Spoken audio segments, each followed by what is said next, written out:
Then put your little hand in mine. Well, okay, campers, rise and shine, and don't forget your booties because it's cold outside. It's cold out there every day. What is this, Miami Beach? Not hardly. And you know you can expect hazardous weather today, so we have a little ice thing coming on. Yeah, that ice thing. Oh, well, here's the report. The National Weather Service is calling for a big ice thing.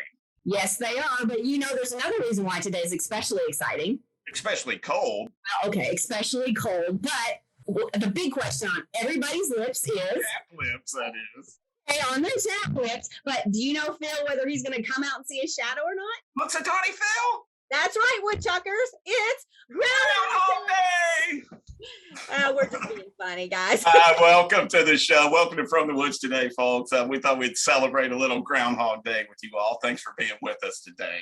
Yeah, we greatly appreciate you joining us. And I'm Renee Williams. And again, I'm here with Billy Thomas. And like I said, we're just being a little nuts today. Of course, there is bad weather out for later, so yeah, no doubt. Go ahead and, have a little fun on Groundhog. Yeah, but everybody, please be safe. We really, some heavy ice conditions are expected really across Kentucky over the next couple of days. So please be safe out there. But we've got a good show for you all today. We're going to be talking about a really exciting event coming up on Saturday, Kentucky Maple Day. And I've got a whole team of Maple folks that are going to be with us today, some county agents, as well as the president of the Kentucky Maple Syrup Association, Mr. Seth Long. And then we also have our good friend from the Kentucky Division of Forestry, Michael Fraley. Michael's going to be talking about the spring fire season that's upcoming real soon. So we also have Dr. Ellen Crocker, who's going to be talking about what's bugging my tree. So a great show. Thank you all for being with us today. If you're joining us via Zoom, you can use the chat function. And if you're on Facebook Live, please use the comment section and we'll respond accordingly. Definitely. So let's get started with Maple Day. It's a sweet topic, Billy. It is a sweet topic. We've been working for a few years, a bunch of us on this, and I'm so excited to have a number of guests with us today. I'd like to start off by showing you all real quick let me grab a link for you all. I'm going to put it in the chat pod. Our Kentucky Maple Day. Are you getting that, Renee? We are. All right. So you can check out this site right here. And we've got on this site some information about Kentucky Maple Day. And if you'll scroll down on this site, you'll see that we've got a number of maple syrup producers all across Kentucky that are planning to open up their properties this Saturday for folks to come out and experience the maple syrup production here in Kentucky, as well as purchase some maple syrup. But to tell us a little bit more about maple syrup and what you can kind of expect and what we hope to accomplish with this, I'm going to bring on Jeremy Williams. Jeremy is the county agent in Harlan County, and Jeremy's part of our Maple team. So Jeremy, tell us a little bit more about Kentucky Maple Day. Okay, that works. Thanks, Billy and Renee. Thanks for having us on this morning. It's Kentucky Maple Day is just an opportunity for producers of maple across the state to showcase their product in one day. This was an idea that came about on a trip in 2015 to basically the Northeast, into Maine and New Hampshire. In Maine, they have what's called Maine Maple Sunday, and I think that actually takes place on the fourth Sunday in March. But they have backed it up into the Saturday as well, so it's a weekend event. And we went to 3 or 4 different places up there, and we went specifically that time of year because of the event. And so one of the things is it's almost like a state holiday. A lot of people go and buy their maple for the year at that time. And so places like Grandpa Joe's Sugar House, they'll have a band. Places like Pingree Maple would have viewing and demonstrations, that sort of thing. So it's really great. So this idea, we brought that back to Kentucky, and in 2020, with the help of I guess you could say the efforts of the Kentucky Maple Syrup Association and the Department of Forestry and Natural Resources at UK, brought about Kentucky Maple Day. And so basically maple producers across the state, they can showcase their product and do a lot of demonstrations, some educational stuff. So there's some really good stuff out there that's going to be taking place. And if you're close enough, there's a good chance you could go to 3 or 4 different operations. And we had that happen. I know in 2020, there were some folks that actually, I think they made stops at 3 or 4 different locations. And so there's some really cool places there in Northern Kentucky, Southeast Kentucky, South Central Kentucky, Central Kentucky that you can make multiple stops. And so basically go check these folks out. They're going to have some product ready for you, everything from maple to maple candies and that sort of thing. So yeah, it's going to be a sweet day.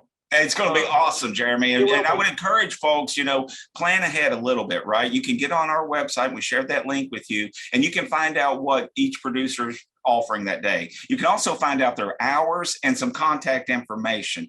I would encourage you to go early if you can, because they're liable to sell out of everything.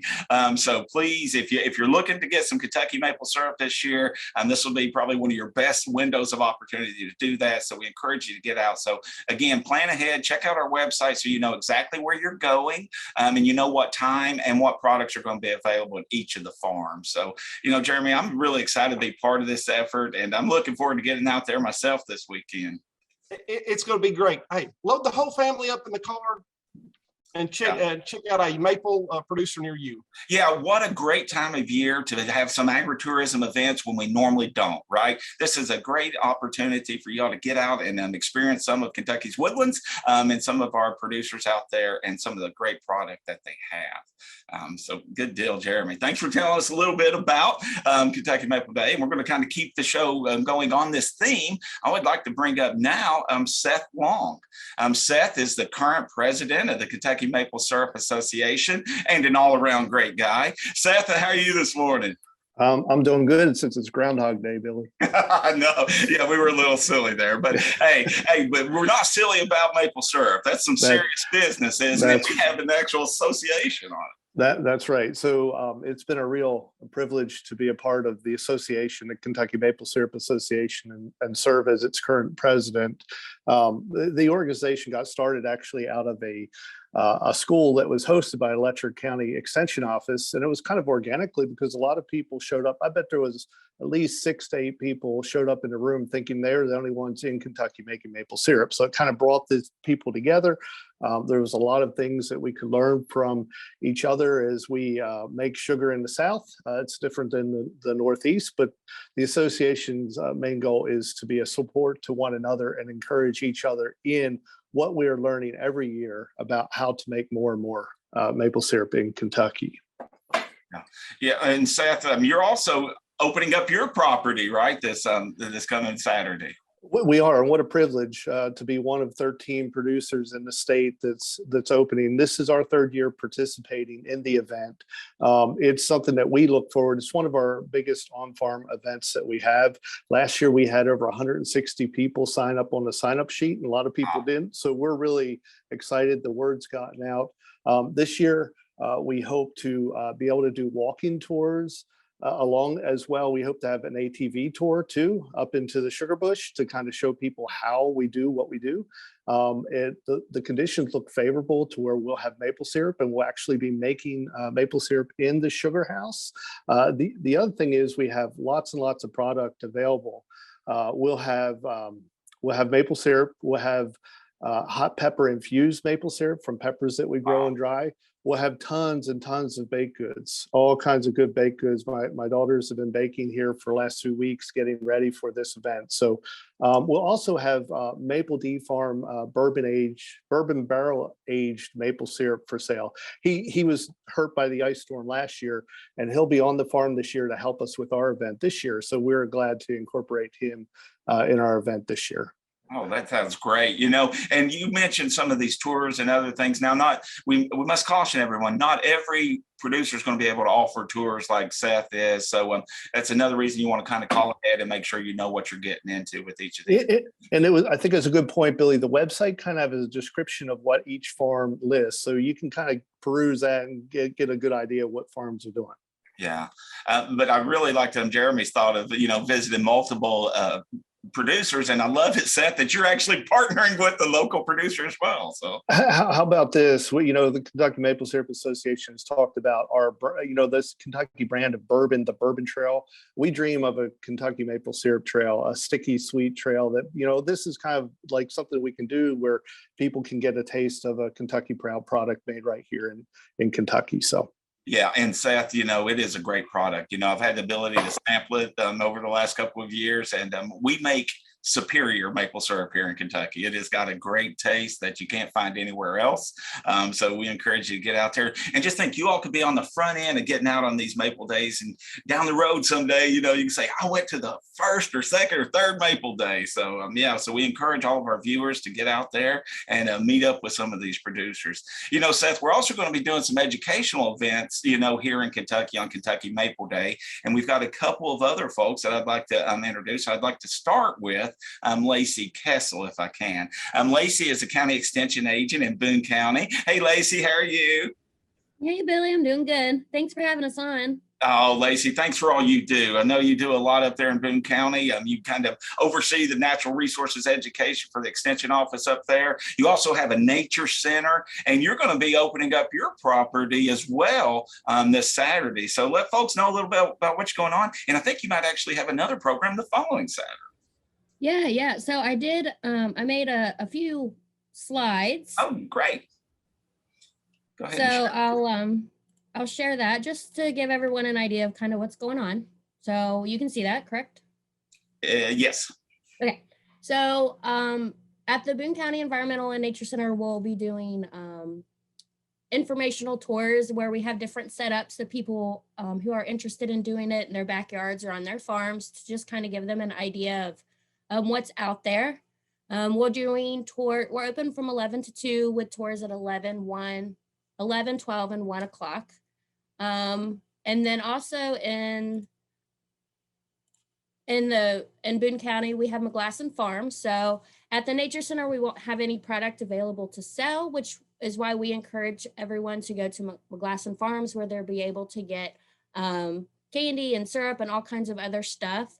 They are doing tapping demonstrations as well at 12 and 1 o'clock. And then you can see there's some pictures of the sugar house that you'll be able to go into, and they're talking through how they make it there on their campus. And then there's another program on the 12th at the Boone County Arboretum, which will include a tapping demonstration and kind of walk through how to make maple syrup on your own. They offer that program every year. This year it's kind of already full, so you probably won't be able to register, but they do offer it every year, so keep an eye out for that. So their tap over on their campus, and then the Nature Center is actually right across the street from that. So you still have access back into the Nature Center to see what we have going on over there. So those are kind of 3 things that we got going on over the next 2 weeks. Hopefully the weather cooperates. And so yeah, that's it. We're so happy to be part of it. Well, Lacey, thank you so much for not only partnering with the Boone County Arboretum, who are great folks over there, Chris and that whole team, but as well as McGlasson Farms up there. I'm so excited that people can get some education at your place and then go get some great Kentucky maple syrup nearby as well. So thank you for all you've been doing for a number of years on maple syrup here and trying to help the efforts of this growing industry. It's greatly appreciated. Well, thank you all. All right. Keeping the educational theme going with Kentucky Maple Day, I'd like to bring up Shad Baker. Shad is the Letcher County Ag and Natural Resources Agent. Shad, how are you? Doing great, Billy. All Thanks right. for having me. Well, thank you. And, Shad, you were kind of one of the first people kind of got me, you and Jeremy interested in this maple syrup as kind of a thing that we could do, right? And certainly, you've opened my eyes, and as we've learned more, there's a lot of potential for maple syrup here in Kentucky. And you've got some stuff going on at your place, I guess the birthplace of the Kentucky Maple Syrup Association. So tell us a little bit about what folks can find out at the Letcher County Extension Office this Saturday. Well, we're kind of getting prepped for it. We were out today tapping the trees, and I will let you know that the sap is flowing fast. We were running some new taps, and it was kind of like cutting into an active water line. Sap was going everywhere. So it's actively flowing. But we're going to change things up a little bit this year compared to what we've done in the past. We're really close to Seth, and we don't want to cut into any of his sales. And so what our intention is to have mostly tours of the sugar bush here at the office. But we're going to do maple syrup, the maple that we've made, and we've made quite a lot this spring. It's been a really good maple year. We're going to be serving that on ice cream, and it's free. So there's not going to be a cost associated with it. But that's the main thing that we're going to do. And so we encourage people when they come to the Letcher County office, look around the place, and we can show you different pieces of equipment, the way that we do it, and try out your ice cream if you've not had that. Even if it's cold, it's good. Really, really good. In fact, the folks here at the office, they get to try it all the different ways. And we're also going to have cotton candy, by the way, maple cotton candy, and that will be free. But after you try that and sample it, go up to Seth's and make your purchase of your maple syrup there. Yeah. So it should be a great day to indulge a sweet tooth. And I can't think of a better thing to be doing. It's supposed to be kind of cold and maybe a little sketchy that day, but this would be a great thing to get out and do as an activity. Yeah. And I think we've heard it a couple of times. This is a wonderful family event, right?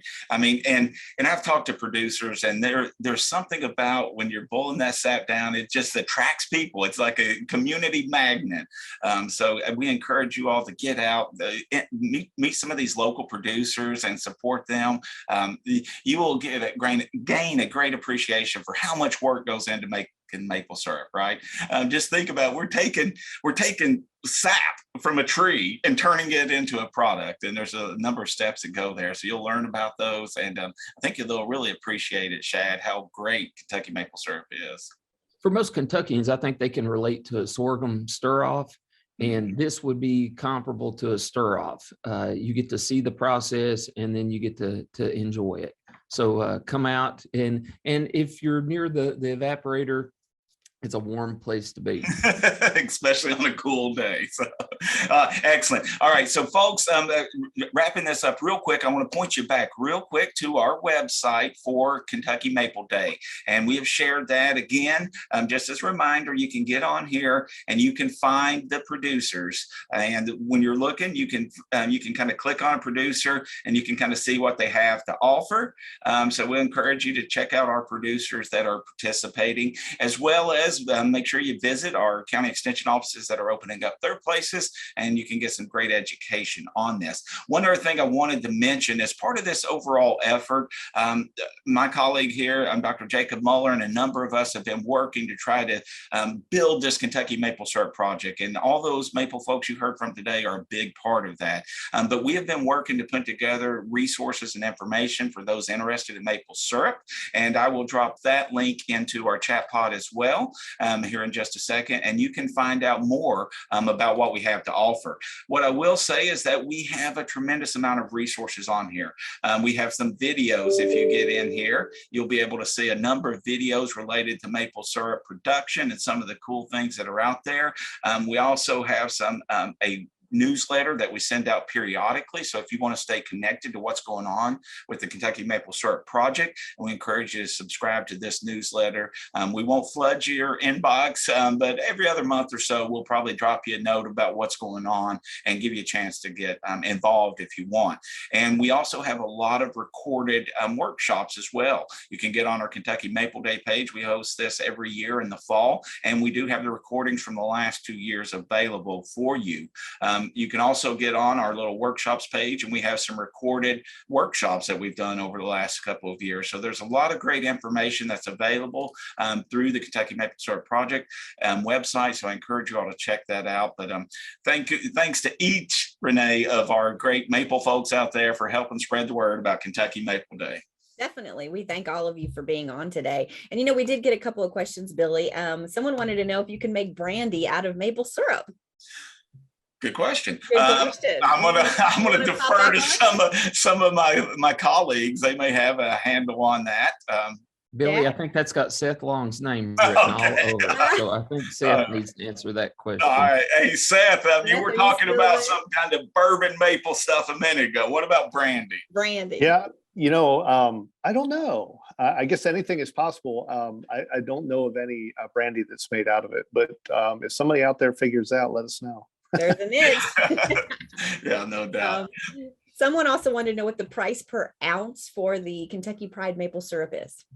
So I think there's a range of prices out there of what people are producing. I can say what ours, everything's gone up this year. There's this thing called inflation going on. Everything, all our supplies are more. We're going up to $1.37 an ounce this year. Wow. So, for an 8-ounce bottle last year, it was $10. This year it'll be 11. Mhm. Yeah, well, Seth, and I think people may not have an appreciation for how much effort and work it takes to make maple syrup, right? When you're trying, I was nodding my head when you talked about that point because, that's the thing that people really see is, wow, that's a lot of work. It's a lot of time and a lot of work. And we use a hashtag that says, if it wasn't easy, everybody would do it. And that's how I feel about it. But it's a great thing to do. Yeah. Hey, but from that hard work comes such a sweet, sweet product, So Yeah. we encourage you all to get out and enjoy some Kentucky maple syrup this Saturday on Kentucky Maple Day. Make sure, again, you check out in advance where you're going and you kind of know their hours and kind of what to expect at that. We want everybody to have a great, happy, safe time and get loaded up with all the maple syrup they can take home. Definitely. All right. So moving on to our next topic is fire season. Yeah, and it may be hard to think about fire season on a kind of a rainy day right now, Michael. But we've got a spring fire season, coming up, right? Yeah. Yeah, we got spring fire season just around the corner here, and again, to me, this is Groundhog Day because last year I was on the show here, and we had the ice storm going through the Moorhead area, and this year having a storm coming right back behind it again. So, it going on the theme of the Groundhog Day here. It's going there. Yeah.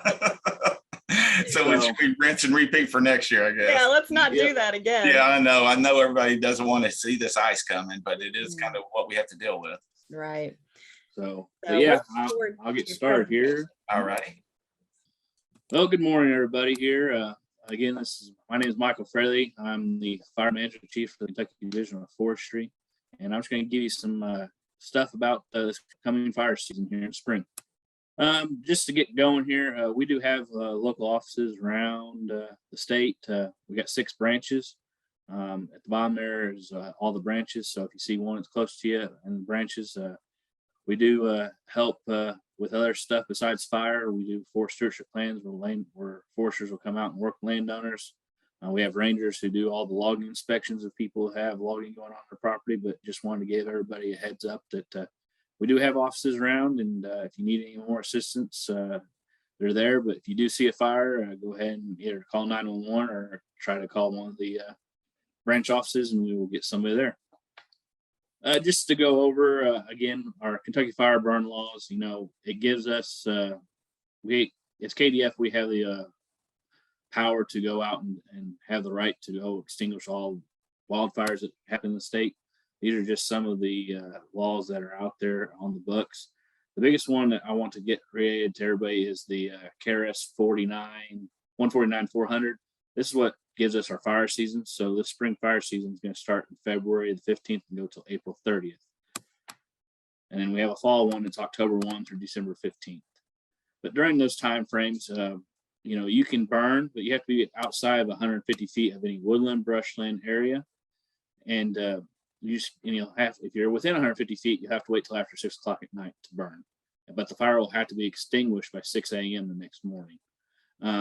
Try not to let the piles get too big. If you're trying to burn something, just take precaution. And if the fire does get out, at least call somebody, at least get there to be able to put the fire out for you and help. Just going on a little bit more here, and I'll go farther down the line here and a couple more slides here, a little more in depth of do's and don'ts on burning stuff. But you can make sure that you're not burning on days where it's high temperature, the wind's blowing like crazy, and there's less moisture in the air. Because during the daytime, that's when all that really happens. At nighttime, temperatures usually drop and the wind slows down and you get a lot more humidity in the air. So it causes the fires to die down. So there's less fire activity going on. But just to recap, some of the stuff that we're going to be dealing with for fire stuff is, we had 3 major storms in 21, and then we got a major one coming again here in 22. All the snow and ice we had last winter. Then we had all the flooding during summer. And then right there in December, we had all the tornadoes go through Western Kentucky. With all that, we have all this debris now. And if the fire does get out, the fire can get out of control real fast. So trying to catch that stuff is going to be a major task. So just some items to take care of when you're doing cleanup. Burn only during favorable weather conditions. So burn when there's less wind, temperatures may be a little lower, and there's a lot more humidity in the air. So I'm talking like humidity up in the 70-80% range of trying to figure out how to burn anything. Fire should be put out immediately if the wind conditions, wind starts picking up real bad. Make sure your burn piles are small so that way you can take control of them fairly fast. Try to have an adequate clear vegetation around it, at least 10 foot. Don't burn piles under utilities or over utilities, because that can cause some damage and cause even more problems for you. And then don't burn debris under existing trees or other materials that may catch fire, because that can cause a lot of problems too. On days not to burn, you're going to see the National Weather Service possibly send out on the radio, through television, through other newspapers. Sometimes if they catch it the day before, they'll issue a wording called a red flag warning, and it's issued by the National Weather Service. And the reason they hit the red flag warning is, like I said here, when relative humidity drops below 25%, when the fuel moisture, and this is including leaves and twigs and stuff, when the fuel moisture is less than 8%, and when the winds are above 15 miles an hour. Once you hit all 3 of them, that is what triggers a red flag warning. Those are the days that you do not need to be burning anything at all. If you do burn something, the fire's going to get out and it's going to run fast and it's going to be hard to control. So just reiterating here a little bit from last fall on doing a little bit of fire watch here. You have 3 main areas around the house that, you make sure you have everything cleaned up and around. So the first area is the red zone area, or the immediate zone area. You just want to make sure you got stuff that's taken care of. You got clean roofs, clean gutters. We're coming into springtime. Everybody's wanting to clean around the house after all the winter storms came through. Try to get all the leaves that were around and stuff. So just make sure you get all that stuff cleared around your house, because it will help us, if a wildfire gets there, to control the fire and then be able to save your house. The intermediate zone, this is where you need to start working a little bit more too. Clearing fuel break areas like driveways and patios and underneath decks. You want to keep your lawns clean of everything and keep the height to 4 inches or lower. Remove your ladder fuels. Any kind of ladder fuels can keep going and they can get up on the top of rooftops and stuff. And the outside zone is really where you can dispose of all your heavy accumulation of debris around the house out farther away from the house. So you want to be a good, good zone of 100 feet away from the house to keep stuff going. Remove all vegetation from storage sheds and around storage buildings and stuff, so that way those areas can be safe too and be able to be protected. Changing a little bit here, every year we offer a volunteer fire assist program / a grant to fire departments. This grant is available right now on our website for fire departments. It's really established for fire departments to use this money on population communities that have less than 10,000 people or less. It's a 50-50 grant with them, and it's a reimbursable, and it's an annual grant process. It can range from $1,000 to $5,000. And it's for the fire departments to be able to get wildland fire gear and supplies to help fight wildfires in your community. Again, the grant is being offered right now on our website, and it's a great opportunity for the fire departments in your communities to get the proper equipment and stuff to help forestry fight wildfires around structures and stuff. So we also do Smoky Bear appearances. So everybody on the call here, a lot of them extension office agents. If you have programs at extension office, or even have family members who are at schools that teach and stuff, we do bring Smoky Bear in. So if you want Smoky Bear to come to your school to do a school prevention program, or you guys are having a community event, come by, or you guys have a library that does a summer program, or any kind of other programs that bring in the youth to do stuff, we're more than willing to try to help to bring Smoky Bear there and do public announcements on forest prevention. And all you have to do is either call one of our local offices, or you can contact our forest mitigation specialist, Kesley Baker, and her email and telephone number is there at the bottom of it.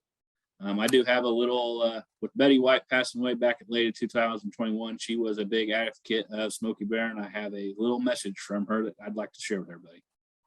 Honorary Forest Ranger Betty White here, lending a hand to my dear friend Smoky Bear, because for years he's only said, only you can prevent wildfires.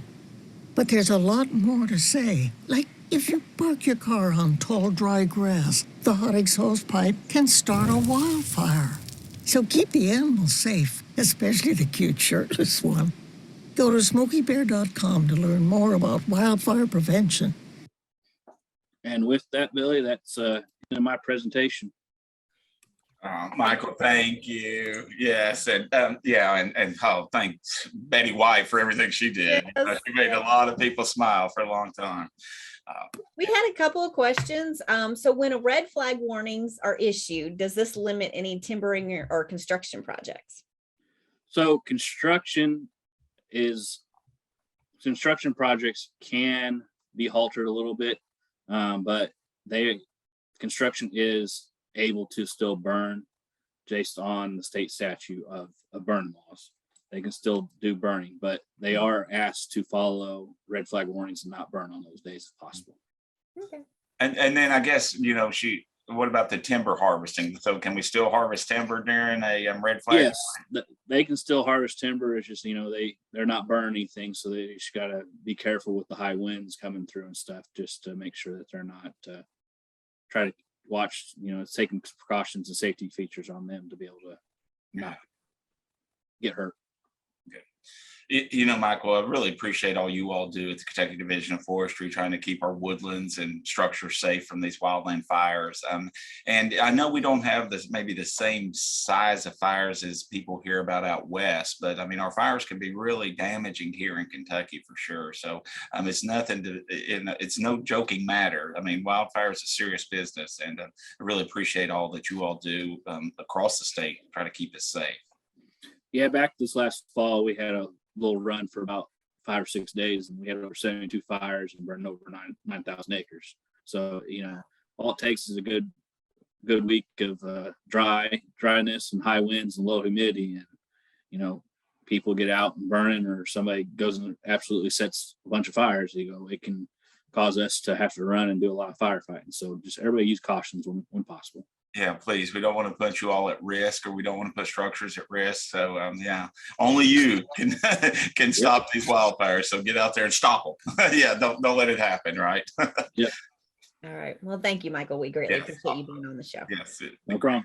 Great having you. Thank you. All right, Renee. So we got our very own Dr. Ellen Crocker is going to be joining us, and she's going to be talking with her kind of reoccurring segment, What's Bugging My Tree? Yeah. So since we're talking maple this week, I thought it might be good to talk about a maple pest. And fortunately, not like usual. This is something that we don't yet have here. So not something to be looking to expect to see in your woods, but it is something that if you do see it, we really want to know about it because we want to stop it in its tracks. So today I'm going to be talking about the Asian longhorn beetle, and hopefully you can see that. Okay, let me know if not. We can. Great. So the Asian longhorn beetle is an invasive insect nearby that we should all be on the lookout for. While this insect hasn't been detected in Kentucky yet, we want it to stay that way. It's on our northern border. There's a small infestation in southern Ohio, but this insect has been repeatedly accidentally introduced from Asia and is a major threat to our forests. In this edition of What's Bugging My Tree, we will look at the Asian longhorn beetle, what it looks like, what it does to trees, and what you can do about it. So the first thing to kind of think of when it comes to Asian longhorn beetle today, especially for talking about maple syrup, is that while it attacks a really wide range of trees, it's especially partial to maples. It also infests many others, including buckeyes, elms, birch, sycamore, and more species. Now, it doesn't really attack conifers, so your pine and spruce are safe, but most of our common trees could be impacted by this insect if it were to arrive, and especially our maples, which we don't want to lose. What does it do to trees? The first things that it's going to do is that the females are going to chew shallow holes on the bark to lay their eggs. And while the adults do a little damage through this, you can kind of see some of that damage to the bark as well as some wilting in the foliage from that. It's actually the larvae that really hurt the tree. And so those larvae are going to hatch and they're going to tunnel in the tree. Initially, this tunneling stays kind of close to the bark, but as those larvae get larger, they're going to tunnel deeper into the tree. Here you can see a few photos of what they might look like when they're smaller and then growing bigger. And that bigger part is a problem with Asian longhorn beetle because they get really large and they can disrupt the flow of water and nutrients in the tree and hurt the vascular system of the tree. But also because they're so large, they can actually structurally damage the tree. Imagine a tree branch with all of these holes through it, or the main trunk. That tree is going to be weakened, have an increased likelihood of branch failure, and it'll die with repeated attacks. So that's what it's doing in the tree. But what would you see if you happen to come across this? The first thing you'd probably notice would actually be symptoms in the tree itself. Because those larvae are going to be hidden underneath the bark in the wood of the tree. So the first signs you might see would be a thinning canopy with maybe some wilting, discoloration, and dead branches. When you see those symptoms, what you aren't seeing is the extensive tunneling that's happening where you can't see it inside of the tree. You might also see, if you look closely at those branches, some holes on the tree. Those are produced because after those larvae develop in the tree and they pupate and they become adults, those adults have to get out of the tree. They don't spend much time in the tree. They chew their way out, and they're going to chew their way out and leave this kind of perfectly round, dime-sized hole. They're large and they're noticeable. You could even fit a pencil inside of those holes. And while we do have some other things that can cause that type of damage, especially on dead trees, it's distinctive and something to look for. You might also see the kind of cracking and bark impacts that are caused by the egg laying of the female beetles.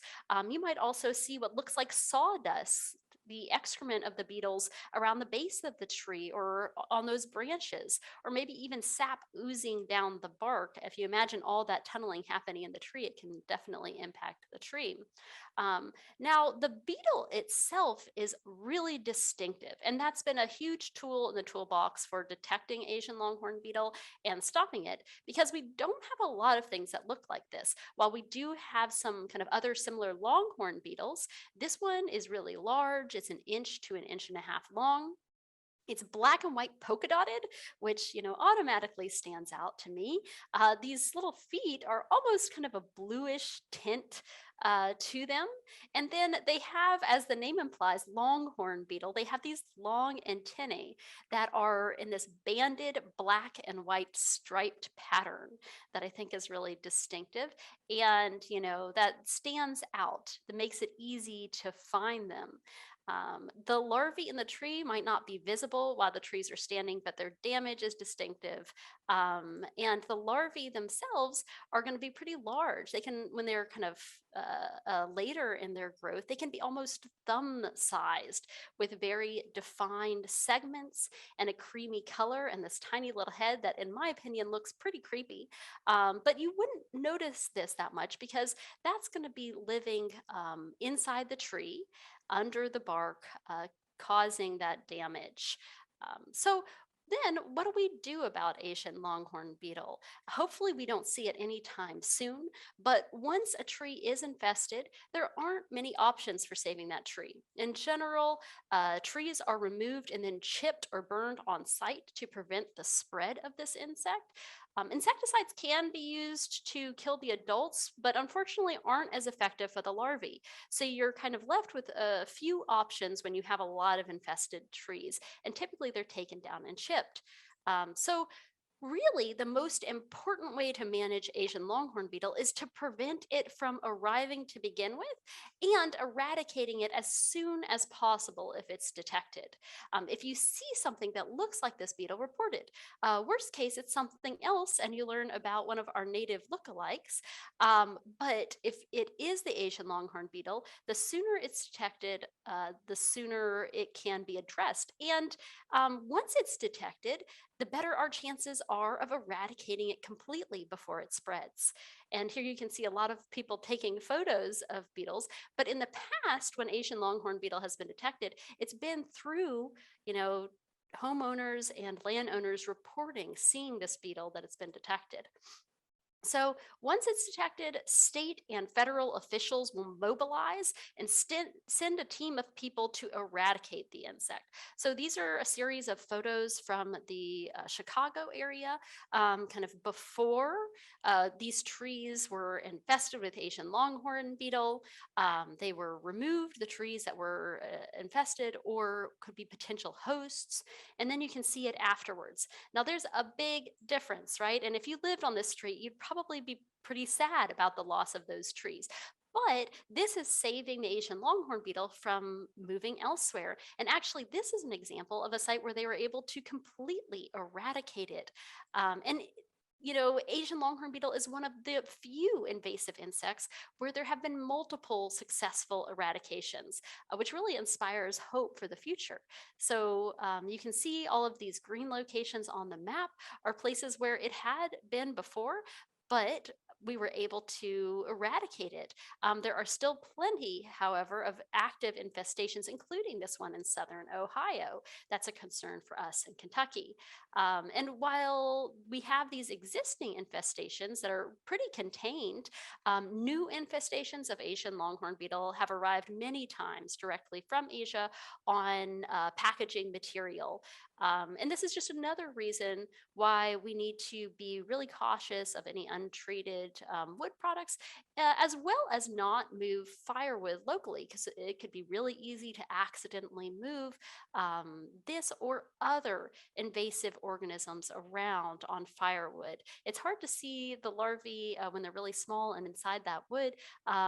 Asian longhorn beetle, they're rather large, but there are many different invasive insects and diseases we don't want to get that could be easily moved around that way. Instead, buy local and burn local with firewood. So thanks for joining me today for this tree tidbit and learning a little bit more about the Asian longhorn beetle. We don't want to see this insect anytime soon in Kentucky. So if you do see something that looks suspicious, make sure you report it to your county agent or forester. And if you want to learn more, make sure to check out KY Forest Health online or in social media. Thank you, Ellen. We greatly appreciate that. And, it looks like it could easily get to us. I know. I don't like them so close. Keep them a couple states away. We're okay. Yeah, and I will say, though, that this is one of these cases where when they find it, when they detect it, they've been able to really contain it and eradicate it locally repeatedly. Now, the most recently detected infestation is in South Carolina. And from what I hear of the people there, I mean, they have to deal with not just this beetle and the trees, but swamps and gators and all sorts of other things. But this is kind of a good example of how being proactive about it can save some trees in the future. Because while the people who live in areas that are impacted by this, I'm sure it's such a loss to lose your trees. But preventing it from spreading into our woods is a really wonderful outcome from that. So can they fly? Yes, they can, but I've been told they're pretty lazy and don't fly long distances, kind of just stick around, which makes them easier to spot as well and less likely to kind of spread really rapidly in the same way that, say, emerald ash borer did. with emerald ash borer, there wasn't going to be any containing it locally like that once it had already gotten out and spread. But with Asian longhorn beetle, there's been more success with that.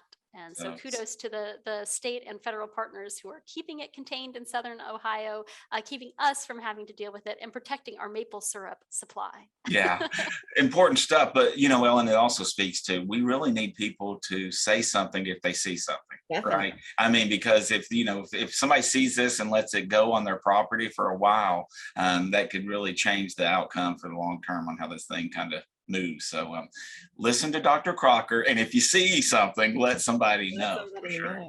Yeah, and I'm sure I speak for your county agent and Dr. Larson, our entomologist specialist, that we'd way rather get a whole bunch of photos of not Asian longhorn beetle and catch the one photo that is, versus not having that. So yeah, please do reach out if you've got questions. Because there's a lot of copycats out there of that bug, right?